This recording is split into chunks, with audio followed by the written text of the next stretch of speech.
माजी सैनिकाच्या नावाचा मतदान यादीतून गुड गायब. ताडकळ 7 प्रश्नचिन्हांचा पाऊस.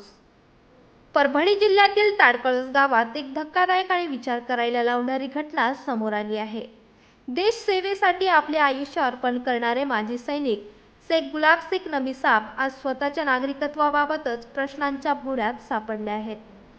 10 ते 15 वर्ष देशाच्या सीमांवर कडाक्याच्या थंडीत रणरणत्या उन्हात सेवा बजावणाऱ्या गुलाब शेख यांनी आपल्या घरावर तुळशीपत्र ठेवून देश रक्षणासाठी योगदान दिले आहे. मात्र आज त्यांनाच प्रश्न विचारले जात आहेत. तुम्ही भारतीय आहात का?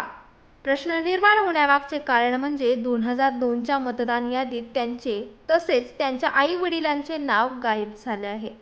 विशेष म्हणजे त्यांच्या कुटुंबांचे अनेक पिढ्यांपासून ताडकळस येथे वास्तव असूनही ही गंभीर चूक कशी घडली याचे उत्तर कुणाकडेच नाही. गुलाब शेख यांनी आपल्या सेवा काळात अनेक पदके आणि सन्मान मिळवले, परंतु आज ते व्यक्ती मतदानाच्या मूलभूत अधिकारांपासून वंचित राहिल्याने हतबल झाले आहेत. जर आमच्यासारख्या सुशिक्षित आणि देशसेवा केलेल्या व्यक्तीचे नावच यादीतून गायब होत असेल तर सर्वसामान्य नागरिकांचे काय, असा संतप्त सवाल त्यांनी उपस्थित केला आहे. या प्रकरणामुळे गावात विविध चर्चांना उधाण आले आहे. ही निवडणूक यंत्रणेची चूक आहे की कोणते राजकीय षडयंत्र की मग एखाद्या विशिष्ट समाजावर अन्याय, असे अनेक प्रश्न उपस्थित होत आहेत. सध्या गुलाब शेख यांनी माननीय जिल्हाधिकारी आणि निवडणूक आयोगाकडे न्यायासाठी धाव घेतली असून आपल्या नावाची नोंद पुन्हा व्हावी यासाठी त्यांनी अर्ज केले आहे.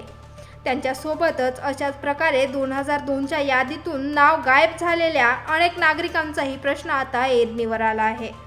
देशासाठी सर्वस्व अर्पण करणाऱ्या सैनिकालाच जर स्वतःच्या ओळखीचा पुरावा द्यावा लागत असेल तर ही केवळ प्रशासनाची चूक नसून संपूर्ण व्यवस्थेवरच प्रश्नचिन्ह निर्माण करणारी बाब ठरत आहे. तर हवालदार शेख गुलाब नबी साब, राहणार ताडकळस, तालुका पूर्णा, जिल्हा परभणी. मी भारतीय सेनेमध्ये 19 वर्ष 6 महिने 14 दिवस ड्युटी करून स्वेच्छा निवृत्ती होऊन आलो. त्याच्यामध्ये विशेष मेडल घेतले, पदक घेतले, अन्य पदक घेतले मी आणि गुड सर्व्हिस करून 19 वर्षे 6 महिने 14 दिवस ड्युटी करून आलो.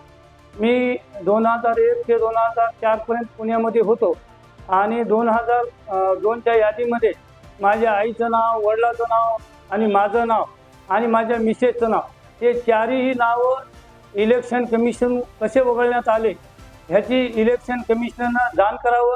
देवेंद्र माननीय मुख्यमंत्री फडणवीस साहेब यांच्यापर्यंत माझा हे व्हिडिओ नागरिकांनी पोचवावा आणि इलेक्शन कमिशन सध्याचे दिनेश वाघमारे यांच्यापर्यंत हा माझा व्हिडिओ पडून जे दोषी आहेत, ज्यांनी 2002मध्ये माझं नाव वगळण्यात आलेलं आहे, ते माझं नाव कसं वगळण्यात आलं त्या दोषीवर सक्त कारवाई करण्यात यावी. आणि माझ्याकडं पुरावे आहेत. मी 2002च्या अगोदर इलेक्शन केलेलं आहे.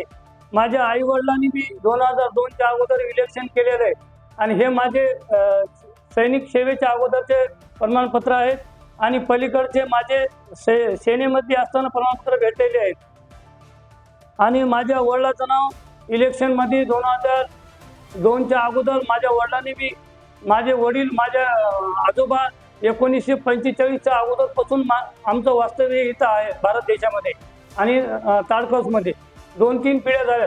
1925चा माझ्या वडिलाचा जन्म आहे आणि 1937चा माझ्या आईचा जन्म आहे आणि इथं त्यांच्या जवळजवळ 90 वर्षे 80 वर्षे त्यांचे जगले त्यांनी आणि इलेक्शन बी त्याच्या अगोदर 2002च्या केलेलं. मी पण 2002च्या अगोदर इलेक्शन केलेलं आहे आणि हे कसे वगळू शकतात आणि कसं भारतीय सैनिकाचं नाव काढू शकतात त्याच्यामुळे मला ह्याच्याबद्दल खंत आहे. आणि जे कोणी ह्याच्यामध्ये दोषी आढळून आले त्यांच्यावर सक्त कारवाई करण्यात येईल. नाहीतर मी असं समजेन की ह्याच्यामध्ये इलेक्शन कमिशन बी सामील आहे.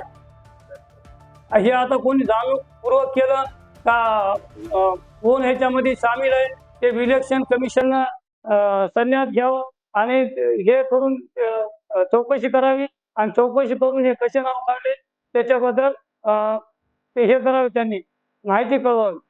आणि हे माननीय जिल्हाधिकारी परभणीचे यांच्यापर्यंत मी माझा हे व्हिडिओ पोहोचण्यात यावा.